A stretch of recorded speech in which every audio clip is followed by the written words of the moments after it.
मताला German मध्ये काय म्हणतात माहितीये ना? स्टिमर. बरोबर ना? बरोबर, स्टिमर. पण या स्टिमरचे दोन अर्थ होतात.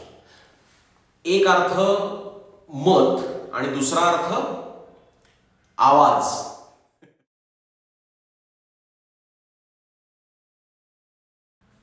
म्हणजे एका पक्षाला किती आवाज मिळाले असं विचारलं तर राजकारण किती असं नादमय, काव्यमय वगैरे वाटेल, नाही हो ना?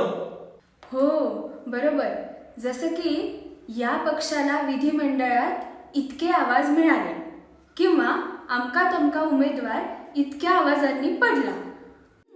यावरून मला ना एक जुन्या हिंदी फिल्ममधलं गाणं आठवलं. आजच्या राजकारणाला एकदम फिट बसेल असं. मी म्हणू का?